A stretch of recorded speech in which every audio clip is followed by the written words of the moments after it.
Hello, trauma warriors. I'm Janae with Defeating Childhood Trauma, and today we are talking about stage 3 of coercive control. If you have been following this series, you know that stage 1 is love bombing, that whirlwind courtship that gets you hooked so that you put up with all the mess they start pulling in stage 2 when they slip the mask off. Stage 2 is intermittent reinforcement, gaslighting, isolation, and enmeshment. And then last week, we did a deep dive on the science behind coercive control. This is where the victim's body is getting the message that they're in a dangerous situation and doing what it can to help the victim survive, but at a terrible price. Dopamine drops and they lose their sense of purpose. Serotonin drops and they lose their sense of identity. Cortisol becomes imbalanced. Norepinephrine works overtime to numb the emotions. And oxytocin drops, which leads to memory loss. And then the sympathetic nerve becomes overtaxed, creating brain fog. So, as the victim moves into the next stage and then the next one in coercive control, these symptoms only increase and become more pronounced. And so you might be wondering, from the stages that have been covered so far, how could it possibly get any worse? Let's begin with an excerpt from my article. Coercive control is the reason they can't just leave. And link to the full article is in the description. Stage 3, fear, shame, and destroyed identity. This section opens up with an excerpt from Trauma Glossary 2.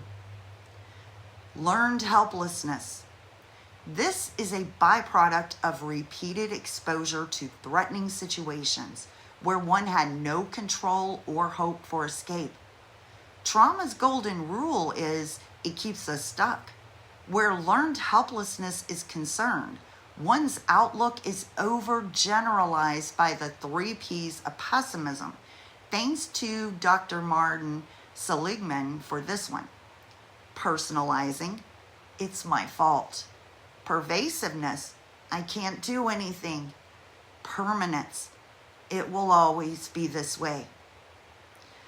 Learned helplessness is also a sign of a cortisol deficiency. That's when the body is stuck in the mode of accepting defeat for what's happening or will happen to it. So, not only is the victim feeling this psychologically, but the body is backing up this mindset. And when learned helplessness is this deeply ingrained in the victim, all decisions will trigger a painful fear response called catastrophizing, also in Trauma Glossary 2. Catastrophizing is a future-focused fear that's rooted in self-doubt. It fears change, including positive ones. The victim may not even know what it is they fear, only that it's triggered when making decisions. Their choice between staying or leaving their abuser appears to them as choosing between scary but certain versus scary and uncertain. And so it is in their best interest to stay with what's familiar when both choices lead to scary. Between their loss of autonomy, the serotonin deficiency wiping out their sense of identity, and the dopamine deficiency robbing them of their sense of purpose, the victim's self-awareness erodes. That's when it opens itself to new beliefs, which the abuser happily supplies. Thanks to the brain fog and memory loss, the victim adopts their abuser's perspective. The abuse has now escalated from mere physical and time enmeshment into psychological blending. The victim's relationship with their self is so destroyed that they will lie to themselves to protect the image they have of the abuser. This wiping of the old identity and replacing it with new beliefs is eerily similar to the science of brainwashing that occurs in POW camps, prisoner of war. There are marked differences, of course. Then again, the only difference between a cult leader and a spiritual abuser is the size of their audience.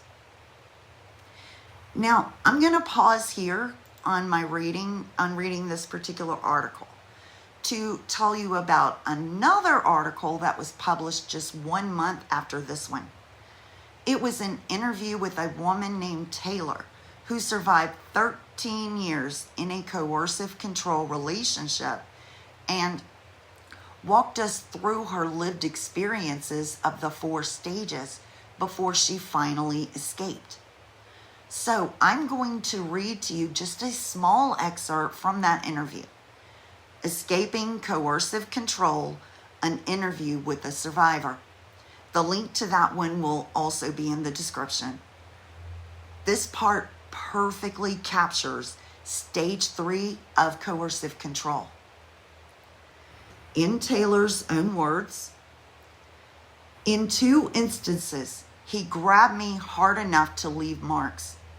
I don't remember the details of the one time, but I do remember the other time with clarity. He came home late at night, high on coke. I remember how his jaw just kept working back and forth. Coke is one of my hard lines. No coke. I said I was done and went to leave. He blocked the bedroom door. I pushed through and he grabbed me hard. I couldn't get away from him. He told me I couldn't leave. He fluctuated between raging and crying while he continued to pin me and not let me leave. I was terrified. I told him I wouldn't go so that he would calm down and let me go. The next day, I showed him the bruises on me and he denied it ever happened. That was the last time he touched me because I learned to never push him that hard, to never hold my boundaries when he was emotionally dysregulated. It wasn't that things got better or he learned that was wrong and he needed better control. Instead, I learned to recognize when his rages were escalating and to acquiesce to him. I learned that when he started to smash walls or furniture, to say, I was sorry, and hold him and tell him he was right. I learned to shut down my fear and comfort him as he threatened me so that it wouldn't get worse. And I learned that his needs mattered and mine didn't. So, there are 5 points we can take away from Taylor's story, because I've said it before and I'll say it again. Academic understanding of what's going on in coercive control only takes us so far, but those lived experiences really deepen our understanding. So, number 1, notice how when Taylor said, I'm done, I'm leaving, how unhinged her partner got. This is textbook. The abuser will always become most unstable at the threat of the victim abandoning them. That's why it's always strongly advised that when the victim wants to escape a coercive control relationship, number 1, have a secret exit plan in place. Number 2, even more importantly, do not, under any circumstances, let the abuser know you plan on leaving. Not all abusers are going to physically attack their victims in these types of relationships. That doesn't make them less dangerous when you're ready to leave them. The truth is, you can't even begin to imagine what you're going to be dealing with the moment they are faced with the threat of their victim leaving. That brings us to the next point. Notice in the 13 years he physically hurt her twice, but she was also describing something else. Screaming in her face, punching of walls, and breaking furniture. This is called covert physical abuse. Covert physical abuse is a violent behavior that does not cross the physical line on the victim, but it's still abuse because the victim is being exposed to violent behaviors. Now, point number 3, notice her perfect description of that metamorphosis at the end when she describes how he didn't change, he didn't try to be gentler. She learned how to cope, how to keep his rages from escalating by giving up her needs while he's raging. She's terrified, but she puts that aside to comfort him so that it wouldn't escalate further. And this is the classic abuser and victim dynamic that's going on in coercive control. The abuser is constantly creating conflict while the victim is constantly trying to create a peaceful conclusion as quickly as possible.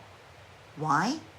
Because the victim is forced to live in the bottom section of their brain most of the time, which is home to our freeze response. And with the science that's going on, that's numbing the emotions, causing memory loss, loss of purpose, loss of identity, it's really just trying to make this process less painful for the individual who is slowly going to sleep. Their spirit is slowly dying. One thing that needs to be stated that was not in the excerpt that I read to you, but it is covered in the full article with Taylor, is that the shame, especially when you start sinking further in coercive control, part of the trap is how they lead you into doing things you wouldn't normally do. You look back on it and you're embarrassed and ashamed.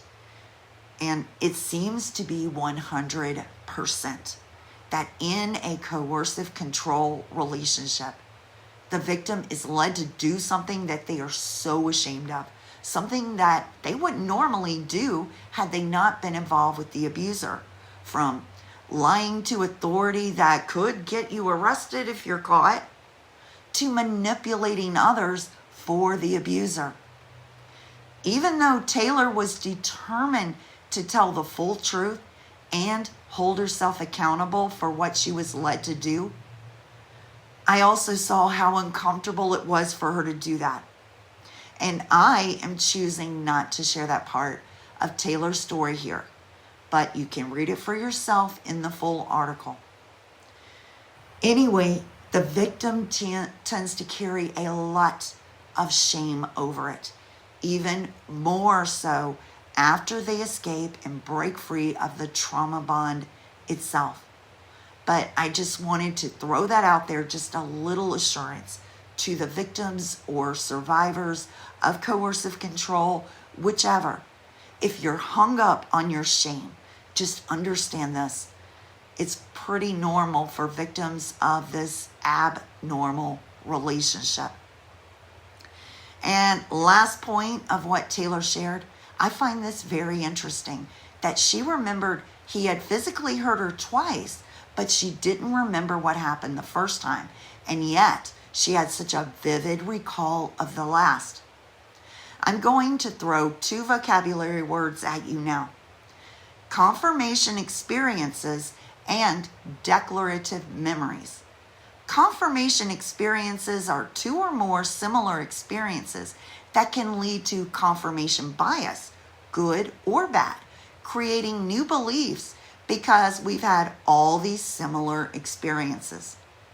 And at least one of these confirmation experiences needs to be a declarative memory for us to hold on to this belief.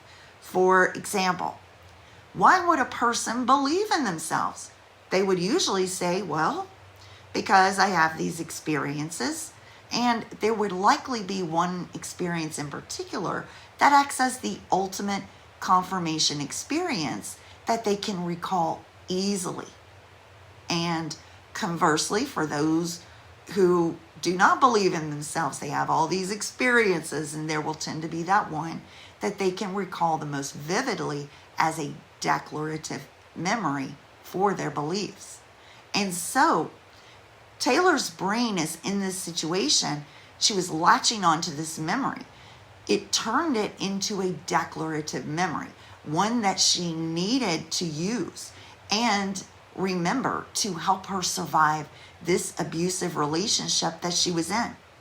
And it was a reminder of why she had to hold him when he was throwing a fit and tell him he was right, and learning to shut down her fear and comfort him, because her needs didn't matter while his did. All because that memory was serving as a vivid reminder of what she needed to do to survive this. So now we're having a full understanding of what's going on in stage 3.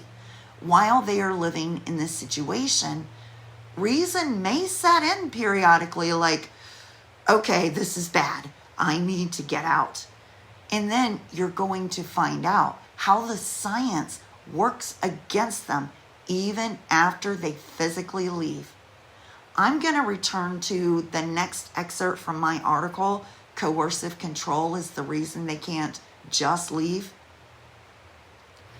Coercive control and why they keep going back. Statistically speaking, the domestic violence victim leaves several times before permanently separating from the abuser. As outside observers, we wonder why, because we can't see their science. There are 3 reasons this happens. One is the activated attachment system we spoke of earlier. As extraordinary as it sounds, the separation anxiety causes the victim's mind to flood with every positive experience they had with the abuser. And no matter how many abusive experiences, the victim forgets them while in this manic dopamine state. The second reason is also linked with dopamine. Thanks to Ross Rosenberg, we know of one more superpower the abuser has. Induced conversation is what the cluster B disorders use to gain an emotional reaction from their victim and exerting control. From a simple phrase to a mere tone in their voice, they can induce anger or induce love to hook their victim back in. It's particularly lethal when they induce love. Even hearing the abuser's voice over the phone has the power to pull the victim back under their spell. But coercive control also induces codependency, which Ross Rosenberg has rebranded as self-love deficiency syndrome. A fitting name given everything the victim has been through. The third reason is all the science behind this abuse is still active. In fact, it takes separation and then healing work to correct it. Each time the victim returns, the abuse increases. Some may remove one type of abuse, tricking the victim into thinking it's gotten better. But the abuser is also doubling down on the other abuses. This adds confirmation bias to the learned helplessness and catastrophizing cycle. And that makes it more difficult for the victim to try leaving again. Now let's talk about the activated attachment system and what it is. Because if this is your first time tuning in, you might be wondering, what did I miss? I don't recall this odd word being thrown into this episode. When I introduced activated attachment system a couple episodes back, I said that we can think of it as a fancy word for separation anxiety. Well, now is an opportunity to let you know that the term activated attachment system comes from attachment theory. If you've heard of the secure, avoidant, and anxious, aka preoccupied attachment style, well, the activated attachment system is associated with anxious attachment style. And there are two major points that go with it. Number one, when the attachment system is activated in an anxious attachment style, the dopamine is spiking. It's very high, and it's filling the person with anxiety for the person. Separation anxiety on steroids. And only a reunion with their partner can calm the system. Bring the dopamine back to manageable levels. And the other thing that happens is that with an anxious attachment, whether in a conflict or separation, what happens most often with the attachment system being activated with those spikes in dopamine, it makes them remember all the good times and temporarily forget the bad. In fact, the few and far between good times are magnified in the person's head. And that's really feeding the cycle of needing to be with their partner, needing to get back together and resolve this issue. So when we understand that in a coercive control relationship, the trauma bond, or better put, bondage, trauma bondage is formed on the victim, where the victim is actually addicted to their abuser. All these body chemicals that are being hit are in exactly the same way as you see in substance abuse. Seriously. So it's an actual addiction. So what's going on when the victim leaves the abuser? The dopamine spikes are the withdrawals that the victim is experiencing from their abuser. They are very painful, and they're desperate for this abuser. They're rationalizing these beautiful moments in between the abuse, and they don't fully remember the abuse. They're just remembering all these great times. It wasn't so bad. I made a mistake. I need to get back with my person. And once we understand these are withdrawals, exactly the same way a substance abuser's going to feel withdrawals from their substance, it might help a lot of people out there who are trying to escape coercive control. Now, before I go on, I want to directly address anyone who identifies with the anxious attachment style.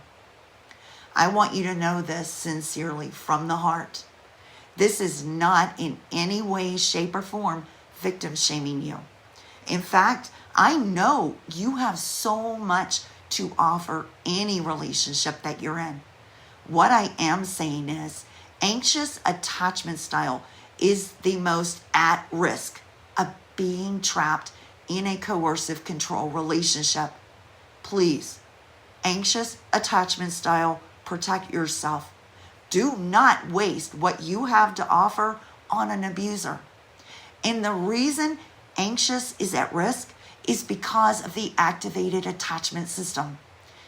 Now, with that said, don't go thinking that secure or even avoidant attachments will be exempt.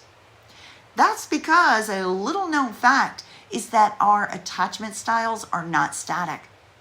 I've heard from many survivors who used to have a secure attachment style until they endured a coercive control relationship and realized they became anxious. That's because for coercive control to work, the victim must have an anxious attachment style.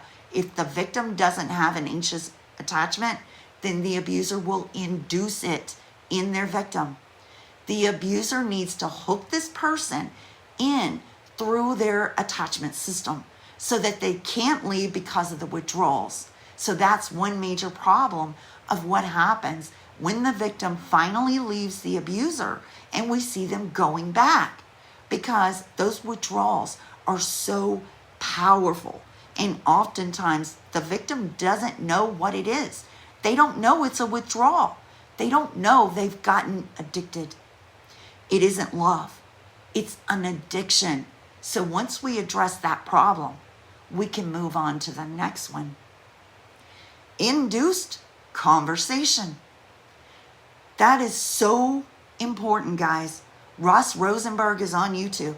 Please, it's worth your time looking up. He made 2 videos on induced conversation. First, I want you to consider this. If we've already established that activated attachment system in coercive control is withdrawals, you're simply going through withdrawals from the trauma bond with the abuser, then what do you think is going to happen when with the abuser wanting that last conversation or calling the victim? That's like someone with substance abuse who's going through detox, going through all those painful withdrawals, and then somebody presents them with their drug of choice.